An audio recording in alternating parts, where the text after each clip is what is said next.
La Somme théologique de saint Thomas d'Aquin. Première partie, question 75, article 6. L'âme humaine est-elle incorruptible?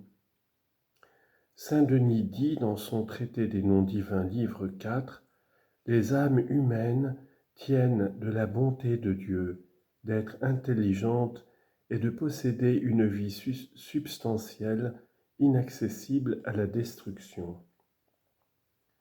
Résumé de l'argumentation. Comme l'âme humaine est une forme qui subsiste par elle-même et qui est exempte de toute composition, elle n'est corruptible ni par elle-même ni par accident. Corps de l'article. Il faut nécessairement dire que l'âme humaine, que nous appelons principe intellectif, est absolument incorruptible. Une chose peut être sujette à la corruption de deux manières, ou par elle-même ou par accident. Or, il est impossible qu'un être subsistant par lui-même soit produit ou détruit par accident, c'est-à-dire par la production ou la destruction d'un autre être.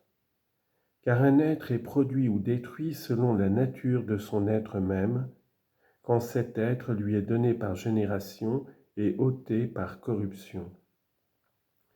D'où il suit que ce qui possède l'être par soi-même ne peut être engendré ou corrompu que par soi-même.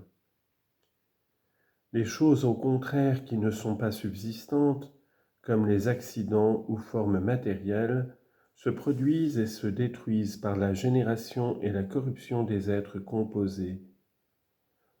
Or, il a été dit plus haut, même question article 3, que les âmes des bêtes ne sont pas subsistantes par elles-mêmes et que l'âme humaine seule a cette propriété. D'où il résulte que les âmes des bêtes se détruisent par la destruction du corps, tandis que l'âme humaine ne peut être détruite, à moins qu'elle ne le soit par elle-même. Et c'est encore là ce qui est absolument impossible, non seulement pour notre âme, mais encore pour tout autre être subsistant qui n'est qu'une forme. Il est évident en effet que ce qui de soi convient à une chose est par là même inséparable de cette chose. Or l'être convient essentiellement à la forme qui est un acte. C'est ainsi que la matière requiert l'être en acte quand elle acquiert la forme, et c'est encore ainsi qu'elle est soumise à la corruption quand elle est séparée de la forme. Mais la forme ne saurait en aucune façon être séparée d'elle-même. Il est donc impossible qu'une forme subsistante vienne à perdre son être.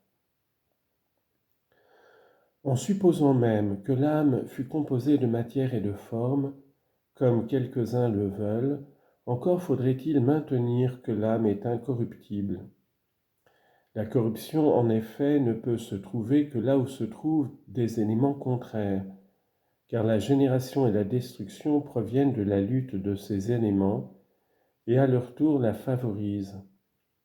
Voilà pourquoi les corps célestes, qui n'admettent pas d'opposition dans la matière dont ils sont composés, demeurent incorruptibles. Or, dans l'âme intellective, il ne saurait non plus y avoir d'opposition de ce genre. Ce que l'âme reçoit, elle le reçoit selon le mode de son être. Elle ne saurait admettre dès lors des éléments contraires, car les raisons mêmes des contraires ne sont pas opposées entre elles dans notre entendement, puisque la science des contraires porte elle-même la capacité de l'unité. Il est donc impossible, encore une fois, que l'âme intellective soit sujette à la corruption. Cette conclusion pourrait encore être déduite de ce que chaque être ne désire l'existence que d'une manière conforme à sa nature. Or, dans les êtres intelligents, le désir suit toujours la connaissance. Les sens ne connaissent l'être que d'une manière actuelle et déterminée, tandis que l'intelligence saisit l'être d'une manière absolue et par rapport à tous les temps, d'où il suit que tout être doué d'intelligence désire naturellement d'être toujours. Mais un désir réellement puisé dans la nature ne saurait être vain, Donc une substance intellective est exempte de corruption. Première objection. Les êtres qui ont la même origine et le même développement doivent sans doute avoir la même fin. Mais l'origine des hommes et des animaux est la même, puisqu'ils viennent tous également de la terre. On observe en outre chez les uns le même développement que chez les autres, puisque les êtres animés respirent tous de la même manière et que l'homme n'a rien de plus que la bête, suivant l'expression de l'Ecclésiaste, chapitre 3, verset 19. Il faut donc en conclure avec le même auteur sacré que la fin de l'homme ne diffère pas de celle des animaux et que leur condition est la même. Or l'âme des bêtes est sujette à la corruption, donc l'âme de l'homme est également corruptible. Réponse. Salomon met le langage cité plus haut dans la bouche des insensés. Quant à ce qui est dit que l'homme et les bêtes ont une même origine, cela est vrai relativement au corps. Tous sont en effet pétris du même liment terrestre. Mais il n'en est pas ainsi de l'âme. L'âme des bêtes n'est que le résultat d'une certaine force corporelle, tandis que l'âme humaine vient de Dieu. C'est pour exprimer cette différence qu'il est dit au chapitre 1er de la Genèse, en parlant des animaux privés de raison, que la terre produise toute âme vivante. Quand il s'agit au contraire de l'homme, il y est dit que Dieu lui inspira à la face un souffle de vie.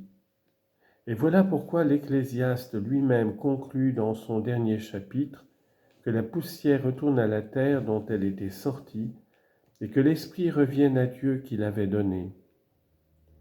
Il en est de même de la similitude observée dans les progrès de la vie et à laquelle se rapporte la parole de l'Ecclésiaste.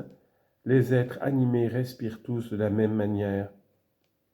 Et celle du livre de la sagesse au chapitre 2, un souffle et une douce fumée forment notre respiration. Mais les développements de la vie diffèrent entièrement quant à l'âme, puisque l'homme est doué d'intelligence, tandis que les animaux sont privés de raison. Il est faux donc de dire que l'homme n'a rien de plus que la bête. Si leur fin est donc semblable, c'est par rapport au corps et non par rapport à l'âme. Deuxième objection. Tout ce qui vient du néant doit retourner au néant, par la raison qu'il faut que la fin réponde au principe. Or nous sommes tous sortis du néant. Sagesse, chapitre 2, verset 2. Ce qui est vrai non seulement par rapport au corps, mais encore par rapport à l'âme. Il faut donc ajouter avec le livre saint qu'après cette vie nous serons comme si nous n'avions pas été, ce qui doit sans doute s'appliquer à l'âme elle-même. Réponse. De même qu'une chose est considérée comme pouvant être créée, non point par une sorte de puissance passive, mais bien par la puissance active et réelle du Créateur, qui peut de rien faire quelque chose, de même, quand on dit qu'une chose peut retourner au néant, on ne veut pas exprimer la possibilité du non-être dans cette chose créée, mais on affirme, dans le Créateur, le pouvoir de ne plus communiquer l'être. Mais une chose est appelée corruptible parce qu'elle renferme en elle la possibilité du non-être. Troisième objection. Il n'existe aucun être qui n'ait son opération propre. Mais l'opération de l'âme, qui est de connaître au moyen des images, ne peut s'exercer sans le corps. L'âme ne pouvant donc rien connaître sans image, et l'image ne pouvant exister sans le corps, comme le déclare le philosophe dans son traité sur l'âme au livre 3. Il s'ensuit que l'âme ne peut subsister après que le corps est détruit. Réponse. Comprendre au moyen des images est sans doute l'opération propre de l'âme, en tant qu'elle est unie au corps. Mais séparée du corps, elle possédera un autre mode d'intelligence semblable à celui des autres substances immatérielles, comme nous aurons à le montrer plus clairement dans la suite.